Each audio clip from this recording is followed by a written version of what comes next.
Salary और remuneration, easy, बहुत easy. But easy क्या होता है, नया है ना, तो एक बारी बस सुन लेते हैं क्या होता है। सैलरी और रेम्यूनरेशन मतलब किसकी बात हो रही है, एम्प्लॉइज की या पार्टनर्स की?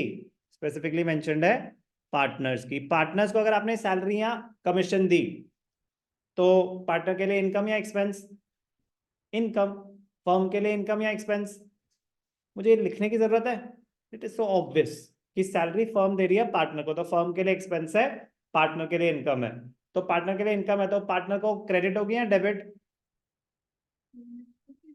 पार्टनर को, तो जब मैं बोलूँ ना पार्टनर को डेबिट हो गया क्रेडिट, तो मैं उसके कैपिटल अकाउंट की बात कर रहा हूँ।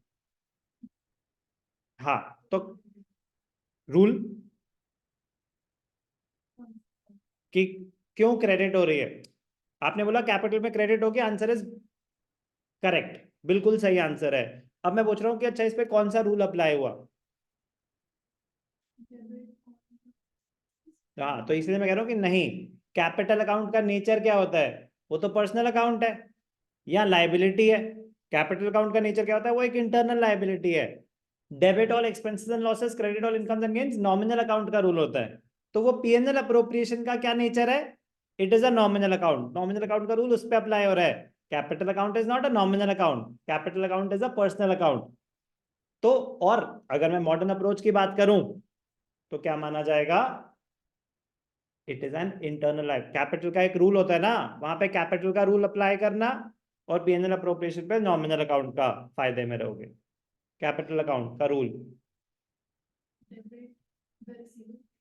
कैपिटल अकाउंट का रूल होता है मॉडर्न अप्रोच के हिसाब से। Perfect answer, all increases are credited, all decreases are debited. तो सैलरियां, remuneration, remuneration alternate name for salaries. अगर सैलरी या रेम्यूनरेशन पार्टनर्स को मिल रही है तो उनकी कैपिटल बढ़ेगी या कम होगी? इसीलिए क्रेडिट हो गया। अभी समझ है ना कि debit all expenses credit all incomes नहीं अप्लाई हुआ यहाँ पे। यहाँ पे कौन सा रूल अप्लाई हुआ, increases are credited, decreases are debited. PNL appropriation, debit all expenses credit all incomes. सिर्फ और सिर्फ आपकी नॉलेज के लिए, प्रोसेस फास्ट करने के लिए कौन सा रूल अप्लाई करना है मैंने आपको बता दिया। सर एक बात बताओ, पर्सनल अकाउंट और कैपिटल अकाउंट का, अब हम ट्रेडिशनल की बात करते हैं, अब हम किसकी बात करते हैं, ट्रेडिशनल की। तो कैपिटल अकाउंट का रूल होता है debit the receiver, credit the giver. ये तो रिसीवर है, ये तो रिसीवर है। इंटरेस्ट ऑन कैपिटल वो रिसीव कर रहे हैं या दे रहा है? रिसीव कर रहा है, तो क्रेडिट क्यों? ये मान लिया जाता है कि वो पैसे उसने बिजनेस को दे दिए। आपकी कैपिटल थी 50 लाख, 5 लाख कैपिटल थी, इंटरेस्ट कितना हो गया, 1 lakh. Let us assume 1 lakh. अब वो 1 लाख क्या हुआ, वो 1 लाख भी आपके बिजनेस में इन्वेस्टेड है या घर ले जा रहे हो? बिजनेस में ही तो इन्वेस्टेड है। वो 1 लाख रुपए और दे दिया आपने फर्म को, उस पॉइंट ऑफ व्यू से। बट कॉम्प्लिकेटेड है ना, सिंपलर क्या है, कैपिटल बढ़ रही है कम हो रही है, तो इसीलिए एडवांटेज पे रहोगे। Use modern approach for understanding capital account, use traditional approach for understanding PNL appropriation account, बहुत ज्यादा एडवांटेज पे रहोगे। चलो, अब एंट्री, एंट्री बड़ी सिंपल सी है, salary is an expense for the firm, तो एंट्री क्या होगी, salaries account debited to to partners capital account, और पीएनएल, अब उसके बाद PNL appropriation account debited to salaries account. कोई भी डाउट? सैलरीज यार मुझे बताने की जरूरत है, आप प्लीज लिखेंगे अपने लिए, एक्सपेंस है, ओनर की इनकम है। अब प्रेजेंटेशन वाइज पीएनएल अप्रोप्रिएशन में डेबिट साइड पे आ रहे हैं, credit side salaries? Correct, debit side पे आ जाएगा सैलरी, टू सैलरीज और रेम्यूनरेशन। डेबिट साइड पे क्यों आया, खत्म, यही आंसर बेटा, परफेक्ट है। तो इंटरेस्ट ऑन कैपिटल भी इसीलिए आया था। तो रीजनिंग पता होगी ना, तो कभी क्रेडिट पे भी दिखा रहे होगे तो अपने आप से पूछना, तो आपको पता चल जाएगा, ओहो हो यहाँ थोड़ी ना आएगा, ये तो फर्म का एक्सपेंस है, क्रेडिट पे कैसे आ सकता है। तब आपको पता चलेगा आप कुछ गलत कर रहे हो। बात समझ आ रही है, अगर लॉजिक पता होगा तो फर्म का एक्सपेंस है, डेबिट कर दिया, पार्टनर की इनकम है, पार्टनर के कैपिटल में क्रेडिट साइड बाय सैलरीज और रेम्यूनरेशन। कोई भी डाउट? अभी हम क्या कर रहे हैं, कैलकुलेशन या presentation? Only and only presentation. उनकी जर्नल एंट्री क्या है, उनकी लेजर प्रेजेंटेशन क्या है।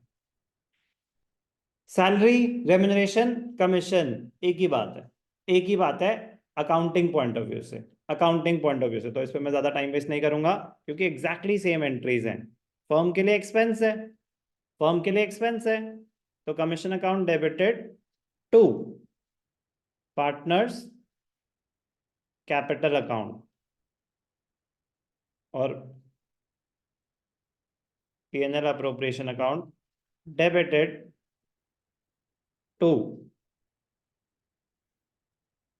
Commission account. Commission too, commission काफी है सिर्फ आपके रेफरेंस के लिए, partners commission, partners commission. Sir ऐसा क्यों? कमीशन एम्प्लॉइज को भी तो दी जा सकती है, कमीशन मैनेजर को भी तो दी जा सकती है। आपकी फेवरेट एडजस्टमेंट क्लास 11th की, मैनेजर्स कमीशन। ये हो गई journal entry. Presentation ledger account में कहाँ आएगी, किसके? हाँ बेटा पूरी बात बोले, बिल्कुल सही। तो यहीं पे मैं बस ऐसे लिख दूं, सैलरी, रेम्यूनरेशन और कमीशन, क्योंकि मेरे पास जगह कम है। सैलरी, रेम्यूनरेशन और कमीशन। ठीक है, यहाँ पे तो जगह है, कोई बात नहीं। Clear? Point is P&L appropriation को डेबिट होना है, कैपिटल अकाउंट को क्रेडिट होना है। कोई भी डाउट? तो सैलरी हो, रेम्यूनरेशन हो या कमीशन हो।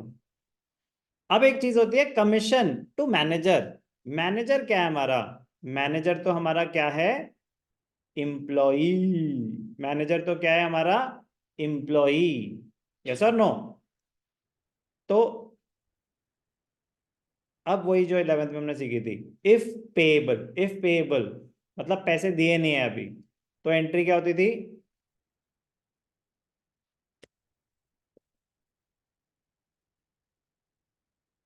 Managers commission account debited to managers commission payable. अगर पे कर दी तो टू बैंक और कैश, बस ये फर्क हो जाएगा। कोई डाउट? तो दोनों ही दिखा दिया, पेएबल हो या पेड हो, उससे कोई फर्क ही नहीं पड़ रहा। काम की बात क्या है? काम की बात है ये P&L अकाउंट में जाता है, P&L अप्रोप्रिएशन में नहीं। तो P&L अकाउंट, P&L अकाउंट उसमें क्या था, P&L appropriation account. P&L account debited,